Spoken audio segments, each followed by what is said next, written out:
Hi everyone, welcome along. It's winter time and it seems a lot of you are doing jobs on your central heating systems. Things like renewing motorised valves, moving radiators and even putting inhibitor in and giving the whole system a good clear out, because the winter time is when you find out you have problems with your central heating. It always is the case. Now to that end, I have been asked, several people have put this to me: how do I properly drain the central heating system down to do work on it? Okay, well there's two types of systems in the main here in England. That's the Combi system and the F&E system. So the easiest one is the Combi system. If you've got that one, we do that one first. Pretty simple. So first thing of all, obviously you have a Combi boiler. Just turn the heating off, turn the thing off, okay, so there's no power to it. Next thing, you haven't got to turn any water off if you've got a Combi boiler. People say, do I need to turn the water off? No, you don't need to turn any water off at all. All we've got to do is find the drain cock. Now this will be at the lowest position in your house. So if you've got a normal two-storey house, it will be downstairs. It may be on a radiator or it may be on the pipework. I'll show you the one on the radiator normally looks like now. This is the type you find that's on a radiator quite often, and it's quite often part of the valve, and you can see there that you literally put the hose pipe on there and run it outside to the lowest point. I'll show you the other type. Here is the most common one that you will find most systems, and it's usually near a radiator on a bit of pipe. Always will be at the lowest point in your heating system. Easy to find, as you can see. Slip the hose on and just undo the curled nut there with a small spanner. Make sure you've got a hose on it going outside, and keep the hose flat and level to the lowest point, and if you've got a little slope, even better, get it outside and it will all start to empty. But there's other things you need to do as that is happening.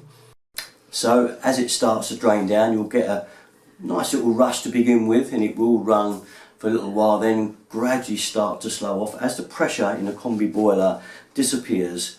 Now you may still have water in the system even if you think it's stopped, because the radiators will hold water in them. They need all the bleed valves opened to let the air into the radiator to get the water out of those as well. So starting from the top highest level in your house, start opening radiator valves. Everyone in turn, open them all, and you should hear air rush in to the actual rad, and probably the hose will start running again a little bit as that water drops down and goes. Once that's all gone, head downstairs and do the same thing for the ground floor.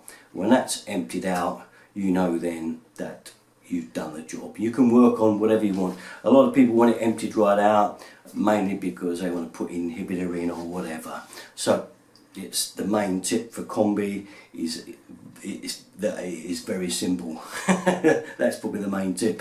Now when you're refilling for the Combi one, obviously turn all the bleed valves back off, upstairs and downstairs.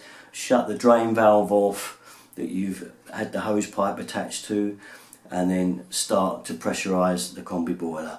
Okay, give it up to 1.5, maybe even 2 bars to begin with. Now you'll let the water go in and then it will kind of stop.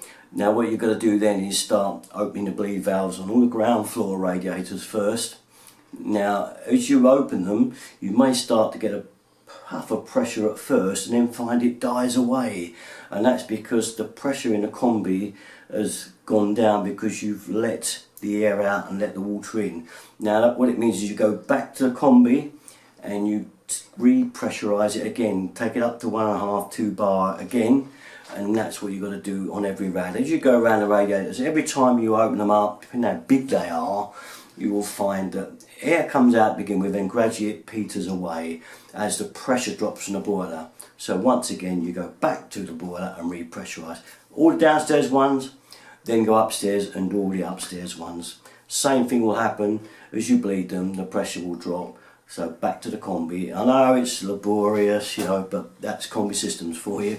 But at least you don't have any usual problems that F&E systems get, which I'll explain in a minute. And once that's done, light the boiler up and just check everything is tickety-boo. You may have a little bit of air here and there later on the following day. Just check the temperature of your rads, see if they're all hot at the top. If not, then maybe just a fraction of air to do. If that's the case, do make sure you never bleed a radiator while the Combi boiler is on. Always make sure the boiler is off, then open the valve and then you can get any air out remaining. Okay. Set the pressure between 1.2 and 1.5 bar, finished. And that's it for a Combi. So we move on to F&E now. So F&E systems are one of the other really common systems in this country. So when you want to drain that, what do? Well, you can't just turn the boiler off and run it. I'm afraid you've got to actually shut the water off to the system. Now you've got a couple of options on this. You can shut the main water tap off under the sink, but then obviously you've got no water in the house on the mains. Or you can go up into the loft and find the little header tank, the little storage tank. What I usually do is I put a bit of wood across the top of the tank and piece of string and tie the ball valve up so that no water can go into the tank. That way you've still got your water in your house, you haven't turned any water off. Once you've done that, same thing again as I've said for Combis, down below find the drain valve. It will be at the lowest point in your system somewhere. Attach the hose, run it outside, open it up and start to drain. Same thing as with a Combi again, open the top radiator bleed valves as it gets slower and let the air in, and the same thing downstairs when it gets really low, open those up. This is if you want to drain absolutely everything, and let the air in again and it will all run out the hose outside. Another aid as well, if you've got an F&E, is there is a motorised valve. You can actually set them into manual mode by pulling the spring back and locking it in. A three-way valve, you only got the one. If you've got two-way valves, they've both got little spring levers on, you can lock them in, and that will also help aid absolutely everything emptying because it's open manually. So that's another little tip, but don't forget when it's all filled up you've got to re-put those back into auto mode. It's not necessary to do those, but it does help, for me anyway. So once you've done that, same thing, you do whatever the job is you want to do, adding an inhibitor or fixing something or other, moving a radiator, whatever it happens to be, do the job, then you go back.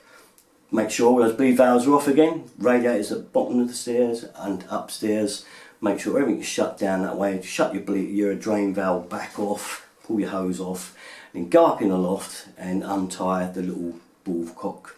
So that's if you've done it that way. If you just turn the mains off, no problem, just turn it back on under the sink.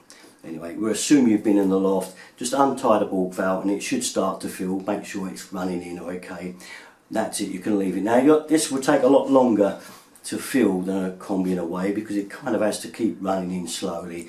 So you start downstairs, give it a little while running, I'd give it 5 minutes at least running in, and then go downstairs and start bleeding the rads downstairs.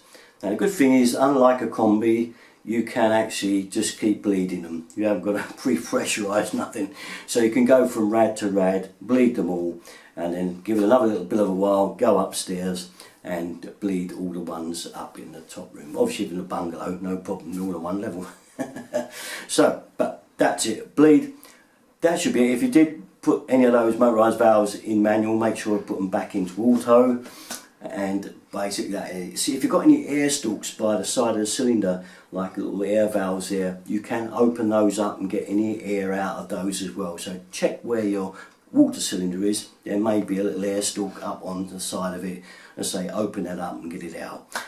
Other than that, that's it. And usually I'm afraid that it's usually a F&E system that gets problems when things get going afterwards.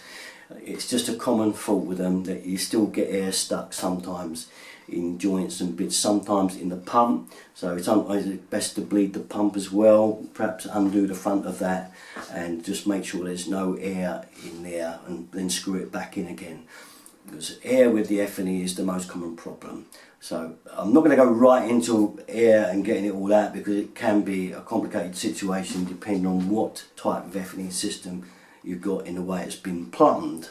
So I'm not going to go in. I've got lots of videos on clearing air in those type of systems, so do check my channel for that. Okay, this video is just about draining out and refilling the system again. Most times you will be okay, don't worry too much about the air locking thing. Right, but that's it. That's the main one I wanted to cover, because I've been asked it so many times this particular week, because people are doing a few home jobs before they go back to work. And that's about it really. Yeah, usual place, all my stuff, you know where to go. Derek and 33. Thanks for watching, guys. Bye bye.